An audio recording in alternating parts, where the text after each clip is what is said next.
मुरगुड शिक्षण प्रसारक मंडळ कोल्हापूर संचलित मुरगुड विद्यालय मुरगुड यांच्या वतीने आषाढी एकादशी निमित्त आयोजित करण्यात आलेल्या भव्य दिंडी सोहळ्याला विद्यार्थी, शिक्षक आणि नागरिकांचा उत्स्फूर्त प्रतिसाद लाभला।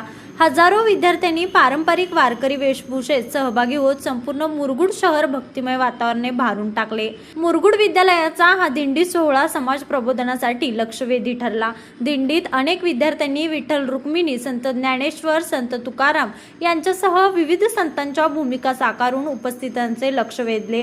टाळ मृदुंगाच्या गजरात आणि अभंगाच्या सुरेल सुरात विठ्ठल विठ्ठल नामघोष करत दिंडी मार्गक्रमण करत होती। या भक्तिमय वातावरणात सर्व विद्यार्थी, शिक्षक व शिक्षकेतर कर्मचारी तन्मयतेने सहभागी झाले होते। दिंडीमध्ये विद्यार्थ्यांनी पर्यावरण संवर्धन, स्वच्छता, व्यसनमुक्ती, वृक्ष लागवड, सामाजिक ऐक्य आणि शिक्षणाचे महत्त्व यासारख्या विविध सामाजिक संदेशांचे प्रबोधनपर फलक हातात घेतले होते।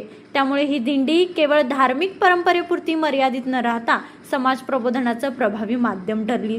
ही एनसीसीच्या विद्यार्थ्यांनी शिस्तबद्ध संचलन करून दिंडीची शोभा अधिक खुलवली। विशेष म्हणजे संपूर्ण दिंडी दरम्यान पावसाने अनुकूल साथ दिल्याने वातावरण अधिक प्रसन्न झाले। भक्ती, संस्कार, शिस्त आणि समाज जागृतीचा सुंदर संगम घडविणारा हा दिंडी सोहळा मुरगुडकरांच्या कायम स्मरणात राहील। शहरात अनेक ठिकाणी महिलांनी दिंडीचे औक्षण केले, तर सानिका स्पोर्टचे दगडू शेणवी, नगरसेवक राजू आमते, विजय राजगिरे यांनी विद्यार्थ्यांना खाऊ वाटप करण्यात आला।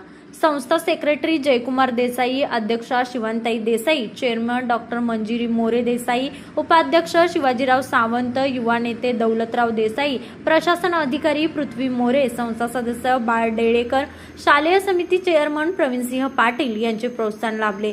तर प्राचार्य एस.पी. पाटील, उपप्राचार्य विजय घोरपडे, उपमुख्याध्यापिका युसी पाखरे, पर्यवेक्षक ए.एन. पाटील, तंत्र विभाग प्रमुख पी.बी. लोकरे यांच्यासह सर्व शिक्षक, शिक्षिका, कर्मचारी, विद्यार्थी सहभागी झाले होते।